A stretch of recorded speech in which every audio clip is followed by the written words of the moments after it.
Hey everybody, what is up? What is good? It's your boy Shonen Punch here, bringing you guys a quick live reaction to One Piece manga chapter 1000.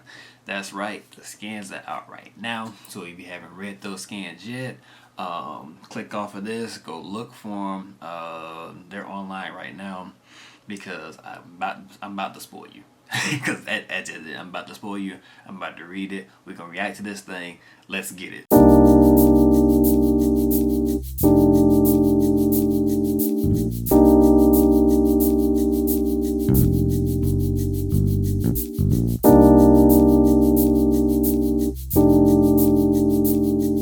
So I don't see this week's cover page on the site that I'm looking on, but whatever. Let's read. Fifth floor.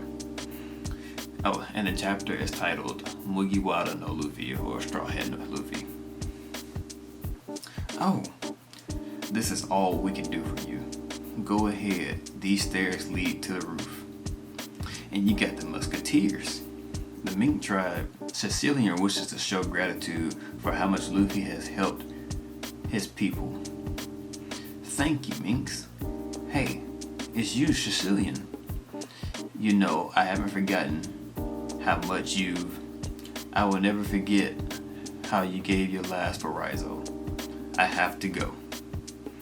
And Luffy just takes off. And Sicilian is crying right now. I wonder why he's crying.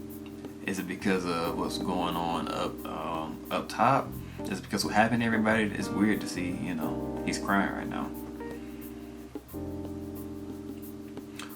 What kind of power is this? Is he invincible or something? Boom. So King and Queen are trying to stop Marco. And that's weird because, I know we know Big Mom has a huge information system. Like, that's been established. But you would think Kaido, especially with Whitebeard being a part of Rocks, that Kaido himself would know about this too. Hell, you would at least know the devil fruit abilities of Whitebeard's crew members. Kaido followed Whitebeard, followed the way he died and things like that or whatnot, the same way he did with Roger and Odin. So it's weird to me that King and Queen don't know Marco's abilities, because they were on full display during the Marine for War. That's odd, but okay. Come on, I only wish to pass through. Wow, don't just throw me without a warning. So it's a small panel, but it looks like Marco literally just threw Zoro up through the hole. D, we got Momonosuke talking to Yamato. That's my father's logbook. Momonosuke, I never thought I would have the chance to meet you.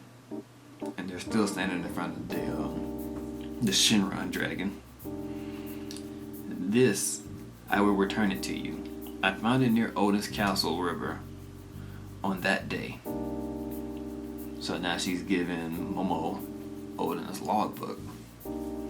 I wonder, because I know the voice entry stuff in there. I know that they're talking about what's going to happen in the future and the D and things like that or whatnot. But I wonder if the way to create the poneglyphs and to create the writings is also left in this logbook. Let's find out. Someone in the burning castle had protected that logbook. Everything regarding his wonderful life, that of Lord Odin. And what he felt while discovering this world, all is written here. Father, you were born on Whitebeard's ship, right? And after that, you were on Roger's. They said that 20 years later, in this new world, some young and powerful pirates would come. And now is the time. I would have thought Ace would be one of them. I remembered when I heard of his death. Crap. I said enough already. I went out by mistake. Forget about what I said, but more importantly, don't make fun of it. Sabo and I would never forgive you. That's my little brother's dream. What? And so Yeah, Ace and Yamato both with like shocked faces right now. Not sure what the whole deal is right there. The first time he told us about it, we laughed about it, but I forbid anyone else to laugh about it. We believe in him. He seriously thinks he can do it. Then Ace, what? Hey, what's wrong with you, Yamato? Never will I ever make fun of him. The King of Pirates said the same thing. And we got a panel of Yamato crying. And so this is like confirmation for her, especially after reading Oden's logbook. Those words which impressed Oden Kozuki's logbook. There was a great man who said the same thing. I will never make fun of it. He is amazing, your little brother. Oh, really? A great man? Not too bad. I would love to share a drink with Luffy and him. Haha, they would have been great buddies. What? But he is already dead. What do you mean dead? Here it is, your Vivre card. What's that piece of paper? Are the Vivre cards from 102? Interesting, alright. That piece of paper will allow us to find each other. Think of giving that piece of paper to people who will want to see you again. It works. We'll meet again, Ace, of course. But 2 years ago, Ace's Vivre card was consumed. I learned what happened to him afterwards through the newspapers. The fact that Ace is Roger's son, and that his little brother had made a name for himself as a pirate. The one who brought you here was none other than Luffy. Oden described a future like this. Wait a minute, Luffy's name was in the book? The fact that Ace is Roger's son, and that his little brother had made a name for himself as a pirate, the one who brought you here was none other than Luffy. Oden described a future like this. What? So, did they see... Wait a minute. Were they privy to the future? I mean, because I remember the conversation that Roger and that Roger had with Garp, saying that he had a son on the way and things like that or whatnot. And here saying that the fact that Ace is Roger's son and that his little brother made a name for himself as a pirate, the one who brought you here was none other than Luffy? Oden described a future like this. Is he like, I got it. I can't wait till the official translation comes out, because it's either this is saying that Luffy's name is in the book or somebody who fits Luffy's description. Either way, that is crazy. Luffy, Kid, Killer, and Law, Zoro?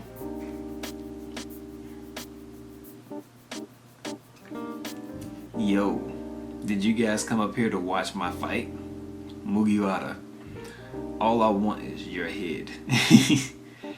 And we got all of the supernova that are currently on Wano, besides for Hawks and Apu, whatever, forget them, facing off against Kaido and Big Mom. They will arrive in the New World. If I were to die, they are the ones who could defeat Kaido. So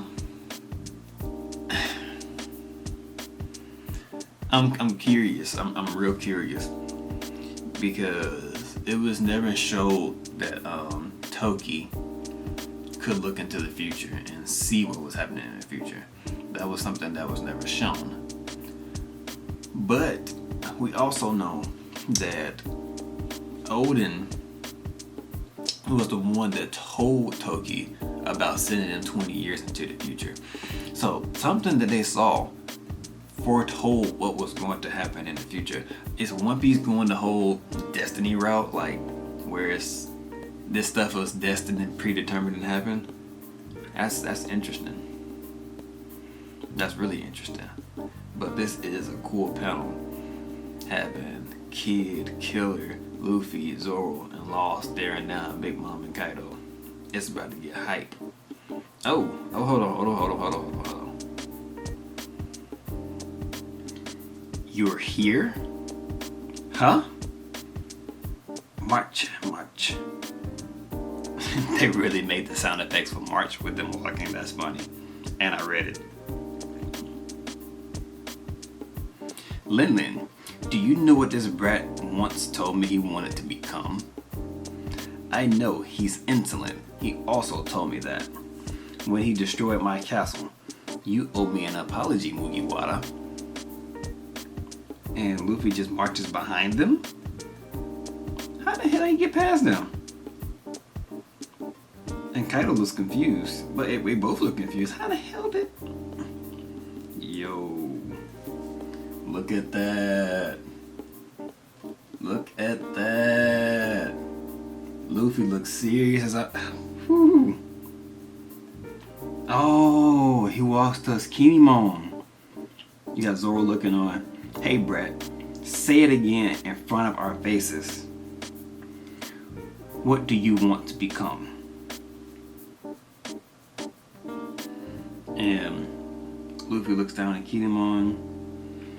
Are you alright, Kinemon? Sorry, I'm late. Man. Kinemon's coughing up blood. And then Luffy looks around and he sees all the other scabbards. Raizo, Kiku, Denjiro, Inarashi, Ashura Doji, Kawamatsu, Nekomamushi, even doggone Izo. I mean, they've been blissed. We regret in the other world we won't be able to face Lord Odin. Please save the land of Wano. Of course I will. This is my friend's country. And we got Kinemon sitting there crying, like bawling out of control, man. Hey, Brett. And Luffy's still just sitting there. Luffy don't know. Toro. Oh, Try Guy. Oh, Toro, that's funny. Send them down there. And so Law teleports the scabbards away from the top.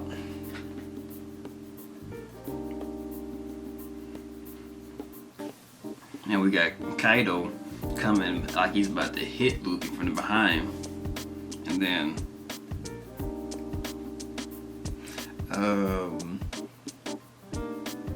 we got Luffy jumping up to the sky.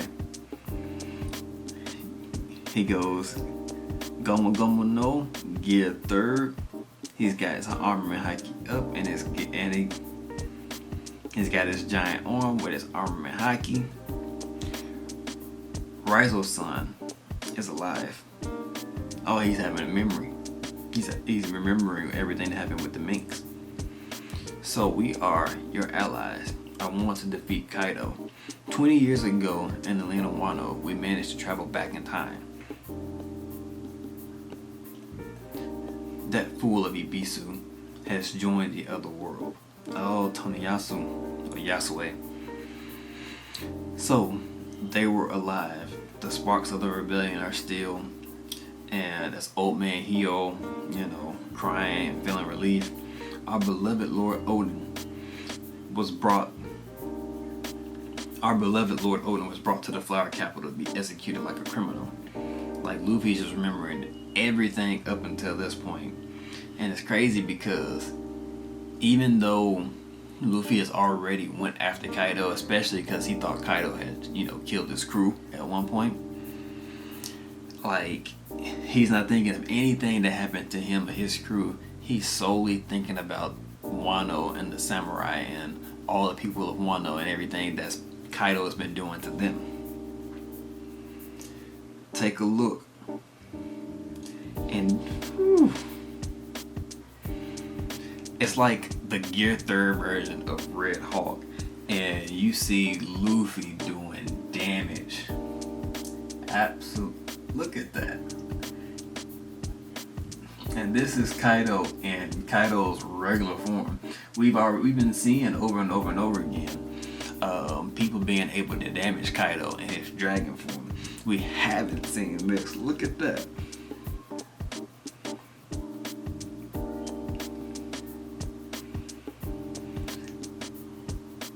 Red Rock.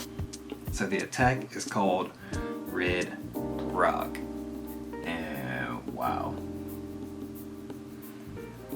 You got Luffy standing over Kaido, and Kaido into the doggone ground, son. Like, wow. And then you got Big Mom. Hey, what the hell do you think you're doing? How could you have been hit like this? And Luffy goes, I am Monkey D. Luffy. The man who will surpass you two, and the one who will become the king of the pirates. Yo. That was epic. I love Luffy as a character. I love that the moment that when he went to go and hit Kaido, everything that was going through his mind was for the sake of other people. Not anything for him, not for, getting revenge or on Kaido for what he did to him personally or what he did to his crewmates or his family, but because he know of what Kaido put the people of Wano through. That's awesome. Figured. That's dope. That's dope. That's really dope. And I kind of figured that in chapter 1000, that's what we were going to get. Everybody actually making it to the doggone rooftop to start the fight. And this should be the end of the current act as well too.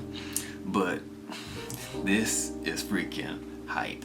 And we finally get to see more out of doggone Kid coming up. And not right now, because obviously he didn't do nothing right now besides stand there and staring them down. But we're going to see Kid going all out, Killer going all out, Luffy with his Rio, Zoro with Emma, and then whatever Law has up his sleeve, because Law always is scheming about something. So I'm quite sure he has something up his sleeves. But I'm excited. I'm very, very excited to see what's happening next. This chapter was pretty doggone hype. How do y'all feel about Red Rock? How do y'all feel about Luffy being able to punch? How do y'all feel about Luffy finally being able to do some damage against Kaido? Because he obviously did damage. If Big Mama had the reaction that she had, like, wait a minute, how could you let him do damage to you like this? Like, oh my god. And then, how do y'all feel about this predetermined stuff when it comes to all the pirates that are coming to Wano, and Oden already knowing that in 20 years time that these pirates will show up? How do y'all feel about that? I mean, I don't know. And Yamato said that somebody was protecting this. And Yamato said somebody was protecting this journal back at the Burning Castle. I'm almost 100% sure. Well, no. I was gonna say that it would have been Toki protecting it, but Toki immediately left the Burning Castle because we saw her leave and then Kawamatsu take a Hiyori with her. So, now I'm confused. I'm really confused. I wonder who was left at the Burning Castle protecting this logbook. I gotta go back. And look at those old chapters and see who was around during that flashback and who it could have been. Because even out of the people that stayed behind, I think I could have sworn we saw all of them have their individual fights on the way back to the doggone thing, and Toki sent Kinemon, Kiku, Raizo, Kanjuro, and all of them to the future. So they were already gone. Kawamatsu left with Hiyori, and then Toki left. Who was left behind in the castle protecting the logbook in order to give it to Yamato? Is that person still around? I don't know. Who do y'all think? But that's pretty much all I got for this chapter, y'all. Those are my thoughts. If this is your first time checking out my channel, please feel free to subscribe because that does help me out. Also, like the video, share with your friends and family. Thank you for checking me out, and you guys have an awesome day. I'll talk to you later. Bye.